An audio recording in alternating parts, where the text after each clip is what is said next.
review. But like when you go and you put an IV in, that's going to release a coenzyme. It's not the tissue factor from the trauma. So that's what makes it intrinsic versus extrinsic. Because that connective tissue and muscle also being broken down is part of the extrinsic pathway. Because it's just the way it releases the tissue factor.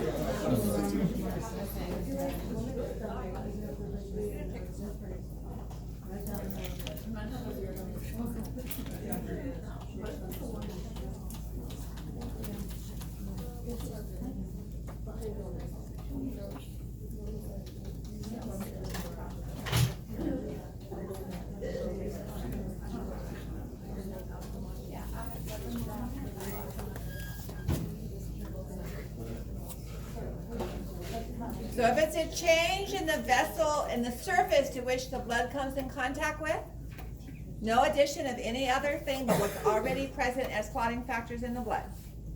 It's just a change to maybe the platelets are sticky, or the glass surface, the negative charge on a glass surface, or collagen,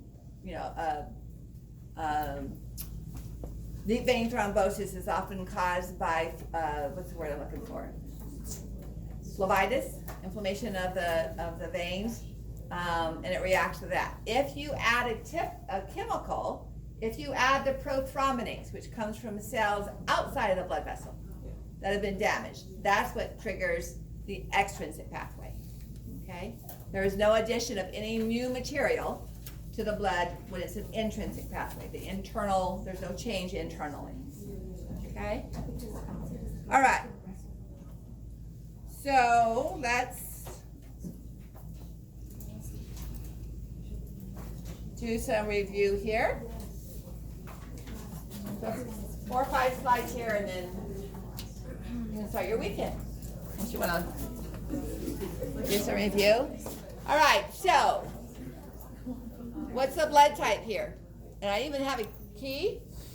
You're not sure which ones are agglutinated and which ones aren't. So agglutination, remember, is coagulation or not?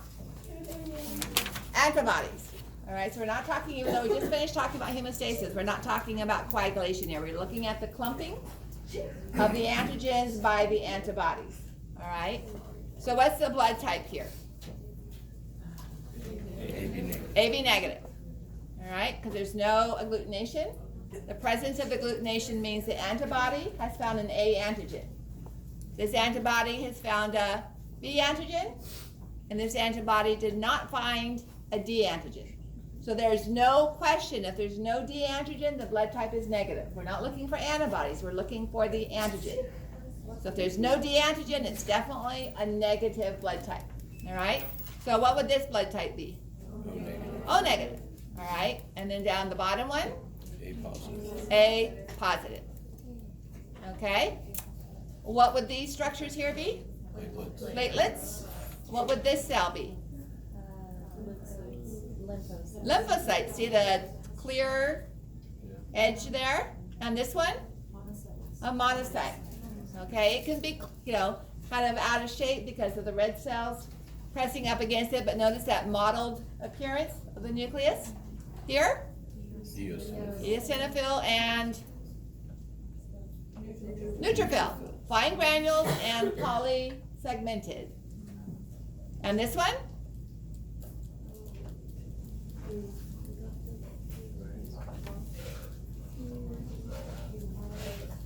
That's another monocyte.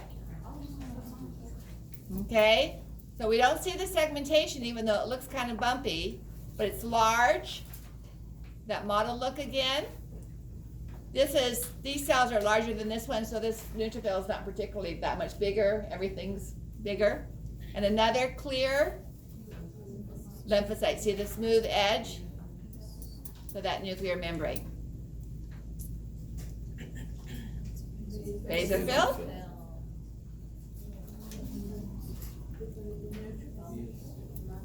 Granules are too big. This is a weird eosinophil. Okay, because you can see the difference. And then here another. Now we do have that kidney-shaped, another monocyte. All right, this is what I wanted to show you about blood tests, because there's some questions on the quiz. So this is a very, not dirty in the sense of dirty, but a quick and doesn't give you a lot of information. So I quit trying to donate blood, because every time I do, they do this test and I come back anemic and they discard me. Well, they don't discard me, but they say we can't use you. Whereas my daughter actually sold her blood in college for I don't know what kind of money, but anyway.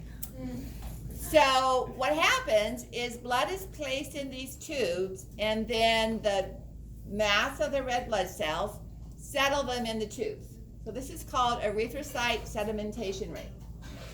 Different factors like inflammation can cause these tubes, these red blood cells to clump together, stack on top of each other, and therefore the whole thing is heavier and they sink faster, okay? The conditions are vague, so you don't have to know, certain types of anemia do it, but other types don't. But essentially inflammation factors will cause that to happen. And certain types of anemia, although not all anemias.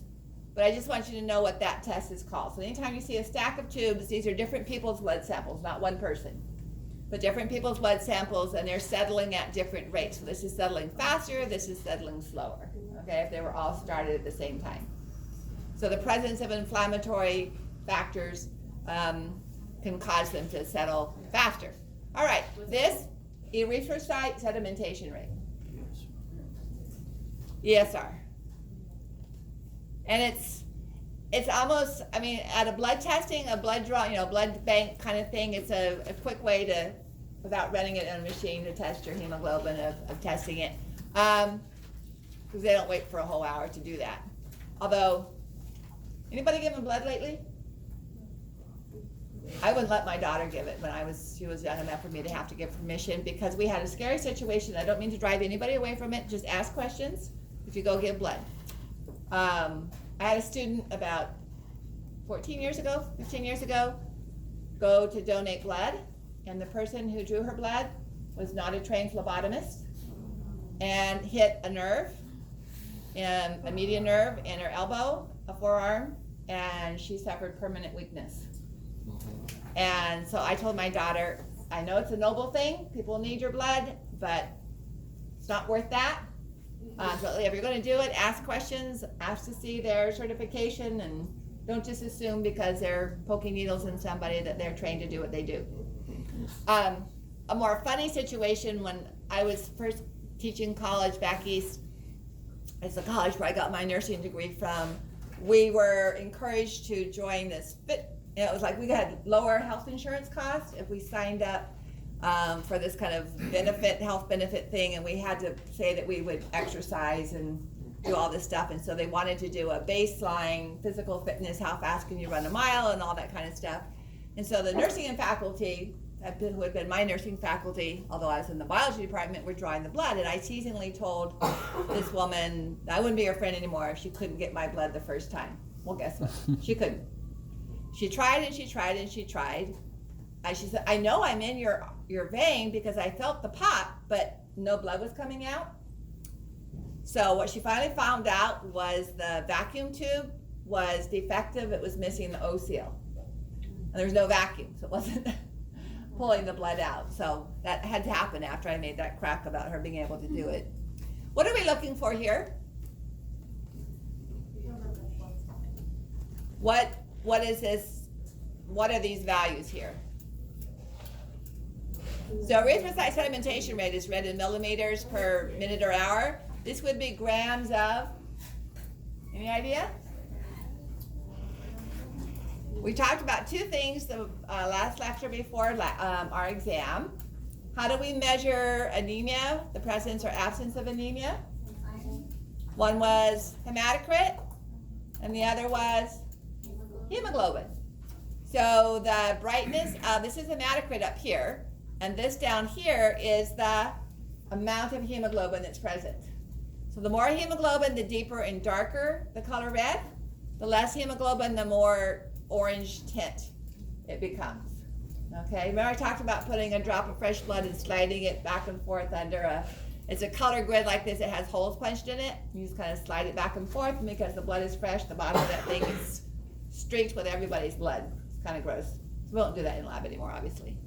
All right, but I wanted you to be able to see those because there's questions on the online quiz asking what those tests are.